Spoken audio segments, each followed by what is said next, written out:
नमस्कार।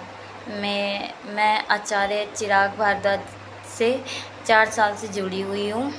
और एक बार और आचार्य जी जो भी बताते हैं बिल्कुल सच बताते हैं। एक बार मेरी अंगूठी खो गई थी सोने की, मेरे हस्बैंड की। तो मैंने उनसे पूछा, मैं कहा आचार्य जी बताओ कहाँ पर है, क्या है, कि मैं बहुत परेशान थी। फिर आचार्य जी ने बताई कि आपकी अंगूठी दक्षिण दिशा में मिलेगी और आप कहीं मत ढूंढो, अपने आप मिलेगी वो। तो भाई उन्होंने जो उपाय बताए थे मैंने वो कर लिए। और उन्होंने 1.25 महीने का टाइम दिया था मेरे से, बोले 1.25 महीने के अंदर आपको मिल जाएगी। तो अपना मन नहीं मानता है ना भाई, सोने की अंगूठी खोई हुई हो कोई छोटी बात थोड़ी होती है। आजकल सोना कितना महंगा हो रहा है और ऐसे तो मिलने वाले। तो फिर मैंने एक उससे पूछा, मुसलमान था एक, मौलवी से पूछा, मैं मौलवी साहब अंगूठी खोई हुई है बता दो। तो उन्होंने बोला आपकी अंगूठी घर के बाहर चली गई है और गाड़ी साफ़ करवाने गए थे तो गाड़ी मतलब वहीं पे गिर गई है और किसी को मिल गई है, वो अब नहीं मिलेगी, उसे भूल जाओ। मैंने कहा ठीक है। फिर मैंने चिराग भारद्वाज फिर से पूछा, फिर उन्होंने यही जवाब दिया कि आप परेशान मत हो, आपका अचानक ही मिलेगी। ठीक है। फिर सब्र करके बैठ गए और हमारे पास कोई चारा ही नहीं था।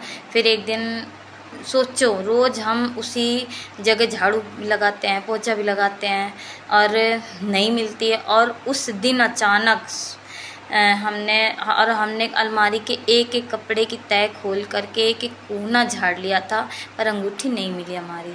फिर एक दिन मैं झाड़ू काट रही थी, वहाँ पे इतनी बड़ी पोटली सी में अखबार और जो सोने में जो पिंक कलर का कागज़ होता है ना, गुलाबी कलर का सा जो सुनार देता है, वो पहले पिंक कलर में लपेटी हुई थी और फिर अखबार में। और अचानक वो मिली और मैं रोने लग गई तुरंत। और रोते रोते मैंने आचार्य जी के पास फ़ोन किया। मैं कहा आचार्य जी आपने जो बोला था बिल्कुल सच बोला था, अचानक ही मिली है और जो जिस दिशा में आपने बोला था उसी दिशा में मिली है। और सबसे बड़ी बात, आजकल ढोंगी बाबा और पंडित, मैं पंडितों की बुराई नहीं कर रही, किसी की बुराई नहीं कर रही, मैं एक बात बता रही हूँ कि आजकल कितना फ्रॉड चल रहा है। इतनी मांग करते हैं, ये करना है वो करना है, तब भी हम चीज़ मिलेगी नहीं मिलेगी कोई गारंटी नहीं होती। लेकिन आचार्य जी ने 1 रुपए की भी मांग नहीं की है, बिल्कुल भी कुछ भी हमसे नहीं लिया था। और उन्हें हाँ ये बोला था कि कुल देवी को आप श्रृंगार का सामान और साड़ी चढ़ा के आओ, उनके दर्शन करके आओ। और उन्होंने कोई भी हमसे कुछ भी मांग नहीं की थी। और आचार्य जी को मैं इस वजह से बहुत मानती हूँ, बहुत ज़्यादा मानती हूँ, बहुत ही ज़्यादा मानती हूँ। और मेरा छोटा सा पार्लर है, देखो आप देख सकते हो, छोटा सा पार्लर है। और आचार्य जी ने जो भी बताया था मैंने उनके उपाय किए, तो हमारा पार्लर भी बहुत अच्छे से चल रहा है, बहुत ही अच्छे से चल रहा है। और बस इस वजह से उन पर विश्वास है और मैं उन पर विश्वास करती हूँ। Thank you.